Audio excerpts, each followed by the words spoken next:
우리가 절망 속에 빠지면 언제 이 절망에서 벗어날까? 벗어나고 싶지만 안 될 것 같다라는 불신앙에 빠질 때가 많습니다.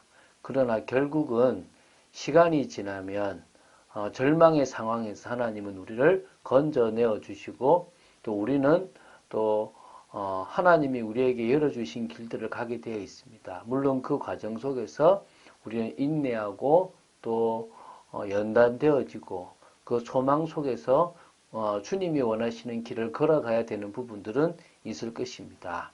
오늘도 우리가 걸어가는 모든 걸음들이 주님의 뜻을 이루는 걸음들이고 우리가 그 모든 것 속에서 우리의 여러 갖가지 어떤 욕심이나 어떤 정욕에 속지 않고 믿음으로 나아갈 수 있는 것이 정말 중요함을 봅니다. 그런 축복을 누리는 여러분 되시기를 주 예수 그리스도 이름으로 축원드립니다. 자, 오늘 이제 사무엘하 18장 8절부터 18절 말씀까지를 보도록 하겠습니다. 8절부터 18절 말씀을 볼 때 14절부터 16절을 합독하고 사무엘하 18장 9절부터 18절 말씀을 보도록 하겠습니다. 다 같이 14절부터 16절 합독하겠습니다. 요압이 이르되 나는 너와 같이 지체할 수 없다 하고 손에 작은 창셋을 가지고 가서 상수리 나무 가운데서 아직 살아있는 압살롬의 신장을 찌르니 요압의 무기를 든 청년 10명이 압살롬을 에워싸고 쳐 죽이니라. 요압이 나팔을 불어 백성들에게 그치게 하니 그들이 이스라엘을 추격하지 아니하고 돌아오니라. 내가 무슨 내용인지 알겠죠? 그죠? 우리 어제 봤던 1절부터 8절은 전열을 정비한 다윗의 군대가 에브라임 수풀에서 압살롬이 이끄는 군대를 맞아서 승리를 거두었다는 부분들을 나누었습니다. 이에 이어지는 이 18장 9절부터 이 지금 18절의 말씀은요, 이 아버지 다윗을 반란했던 반란하고 스스로 이스라엘의 왕이라고 이렇게 참칭했던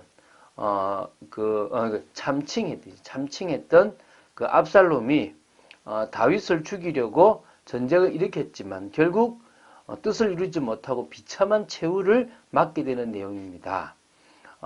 이러한 사건을 통해서 우리는 하나님께서 당신의 의로운 뜻을 저버리고 인간적인 사욕에 사로잡혀 악을 행하는 자를 결코 좌시하지 않는 그런 하나님의 섭리와 심판의 과정을 또 보게 됩니다. 사실 압살롬의 반란이 너무나 허무하게 끝나버리는 건데요. 우리가 이걸 보면서 우리가 바른 길을 걸어가야 될 부분들을 고난의 길이라도 믿음의 길을 걸어가야 될 이유들을 더 보게 될 줄로 믿습니다. 자, 우리 9절부터 13절 말씀이 길지만 하나로 보면요. 반란의 중심에 있었던 압살롬이 너무 쉽게 죽게 되는 내용을 다루게 됩니다. 이 압살롬의 죽음에는 압살롬의 자랑거리였던 머리카락, 남들보다 너무 많아서 보기 좋았던 진짜 무거운 가채를 쓴 것 같은 그 압살롬의 머리카락이 원인이 됩니다. 이 다윗의 신하들과 정면으로 이 압살롬이 마주치게 되므로 아마 급하게 도망을 치게 되었을 것입니다. 그때 이제 노새, 아시겠지만 그 순나기와 암마를 이중 교배해가지고 만드는 그 잡종이 노새입니다. 성경의 율법에 금하고 있는데요. 그래서 이 노새는 이스라엘 주변 이방 나라로부터 아마 수입해 오지 않았나 봅니다. 그래서 이 왕족들이 이 노새를 탑니다. 힘이 있고 빠르기도 하니까. 그래서 이 압살롬은 이런 이 노새를 타고 가다가 그 에브라임 수풀에 얼마나 수풀이 많습니까? 상수리 나무에 딱 걸려가지고 있지 않습니까? 예, 거기에 머리가 탁 걸려버린 겁니다. 이 나무 가지에. 그러니까 어떻게 벌어집니까? 자기는 지금 공중에 탁 달려있고 노새만 그 사이를 탁 지나가 버린 겁니다. 이게 빠져나오려고 그래도 이게 머리가 너무 큰데 제대로 박혀버린 거죠. 빠져나올 수가 없는 겁니다. 얼마나 머리가 아프겠습니까? 이 지금 머리카락에 온몸에 그걸 다 하고 있으니까 아픈데 떨어지지도 않고 달랑달랑 매달려 있는 겁니다. 참 이게 지금 하나님의 섭리죠. 그 나무가지에 걸리는 게 얼마나 그게 참 그거합니까? 그쵸? 자, 이때 이제 한 사람이 이것을 이제 뭐였냐 본 겁니다. 그리고 요압에게 알린 거죠. 그러니까 이 요압이 지금 지금 압살롬을 죽이기를 바라는데 네가 죽이고 갔다면 은 10개와 띠 하나를 주었을 것인데 왜 안 죽였냐라고 얘기합니다. 근데 이 사람은요, 다윗 왕이 압살롬의 생명을 해하지 말라고 했기 때문에 은 1000개를 받는다고 해도 왕의 아들에는 손을 댈 마음이 없다는 거죠. 아, 왕은 다 아는데 난 그럴 수 없다. 왜냐하면 왕이 누굴 죽였습니까? 사울 왕을 죽였던 사람을 죽였어요. 왕이 아브넬을 죽인 사람을 죽였고요. 그러니까 왕이 사실은 하나님 편에 서 있었던 사람, 그래도 의롭다 하는 사람들을 죽이지는 않았다는 것입니다. 죄 없는 사람을 죽이지는 않았거든요. 그런데 지금 그 일을 하라고 하니까 다윗이 죽이기를 꺼려하는 사람을 죽이면 안 되잖아요. 그죠? 이제 그러니까 못하니까 이 이제 14, 15절에 요압은 막 안달이 난 겁니다. 이 전쟁을 끝낼 수 있는 것은 저쪽에서 다윗을 죽이면 끝이 나고 이쪽에서는 압살롬을 죽이면 끝이 나는 겁니다. 백성들은 어차피 한 지도자만 있으면 되는 거니까.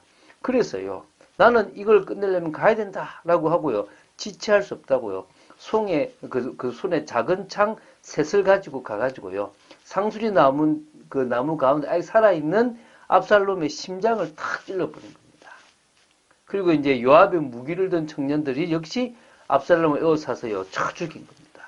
그래서 결국은 압살롬이 죽었는데요. 이 16절부터 17절에 보면요. 압살롬이 이제 죽었으니까 이제 나팔을 보고 더 이상 싸우러 가지 마라. 더 이상 추격하지 마라. 그래서 싸움을 그치게 만들고요. 압살롬의 시체를요, 숲을 가운데 있는 큰 구덩이에 던지고요. 매우 큰 돌로 무더기를 쌓아버린 겁니다. 이것은, 이렇게, 뭡니까, 좀 시체를, 기리는 그런 의미가 아니라 저주받았다는 의미거든요. 여리고 성에서 도둑질 했던 아간이 이 돌무덤에 죽었고요. 또, 아이 성의 왕이 돌무덤이 돼 죽었단 말입니다. 이 압살롬 역시도 이 돌무덤이 돼 죽음으로 말미암아 하나님의 뜻을 저버린 반역자의 종말이 어떤 것인지를 교훈하는 기능을 했다라고 보시면 됩니다. 그리고 이제 18절입니다. 자, 사실 압살롬이요, 자신이 살아있을 때 자기를 위해 한 비석을 만들었습니다. 이 말은 압살롬은 명예심이 강한 사람이었기 때문에 자기 이름을 떨치고 싶었던 이런 사람이었다고 보시면 됩니다. 그래서 여기서 지금 뭐라고 했습니까? 자기의 이 외모와 모든 사람들부터 사망을 받았던 이것을 칭송받기 위해서 한 곳에다가 자기 자식도 없으니까 비석까지 세워놨는데 결국은 거기서 죽은 것이 아니라 비참하게 지금 정말 죽어버린 거란 말입니다. 얼마나 안타까운 것입니까? 그래서 사실은 어떤 의미에서는 내가 내 이름을 낸다는 것 아무 의미 없습니다. 하나님이 우리의 이름을 들어 쓰실 수만 있다면 그거보다 더 귀한 일은 없겠죠. 자, 이 사건을 통해서 다윗을 향한 하나님의 징계는 이제 마무리되는 쪽으로 가고 있습니다. 물론 칼이 계속 그 가문에 있다는 것은 끊어지지 않았지만 이제 다윗은 이제 노년에 이런 고난을 당하지는 않습니다. 그래서 어떤 의미에서는 이 최대 위기가 결국은 다윗의 징계를 거의 마무리 짓는다고 보시면 됩니다. 이때 다윗은 겸손하면서도 간절하게 하나님을 바라보는 중심의 기도를 통하여 하나님의 긍휼을 바랬던 모습들을 볼 수가 있습니다.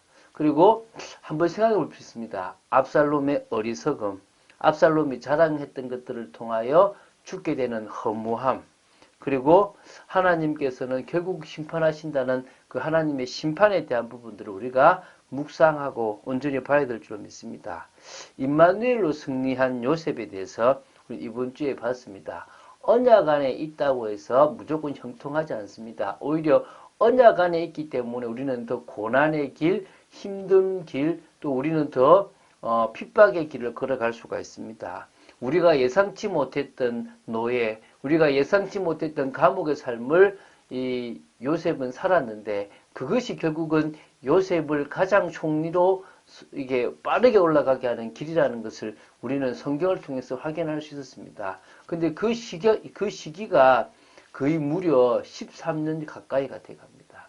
그러니까 꽤 긴 시간 동안에 요셉은 그 고통의 시간을 보내면서 하나님이 원하시는 준비를 했습니다. 우리는 너무 쉽게 하나님의 뜻을 이루려고 하는 모습들이 있다는 것을 기억하시고요.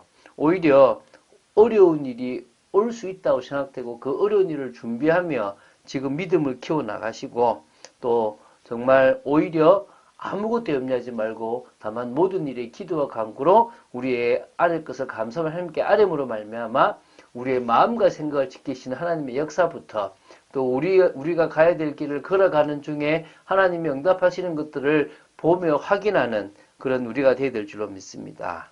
항상 새롭게 우리가 말씀 속에서 시작할 수 있다면, 언약 붙잡고 시작할 수 있다면 우리는 복된 사람임을 기억하시기 바랍니다. 그런 축복을 누리는 여러분 되시기를 주 예수 그리스도 이름으로 축원드립니다. 주는 그리스도시요 살아계신 하나님의 아들이심을 고백합니다. 믿음 따라 말씀 따라 능력 따라 가는 저희들 되기를 간절히 소원합니다. 지켜주시고 역사하여 주시옵소서. 정말 저희들이 위기 속에 있든 어떤 속에 있든지 인본주의 쓰지 말고 하나님을 향한 긍휼을 정말 기다리며 온전히 인도받는 축복의 삶 되게 하여 주시옵시고 압살롬처럼 우리가 자랑하던 것들이 우리에게 올무가 된다는 사실을 기억하고 오히려 겸손하게 하나님의 뜻을 이루고 언약 안에 있는 삶을 살아가도록 지켜 주시옵소서. 주 예수 그리스도 이름으로 기도드립니다. 아멘.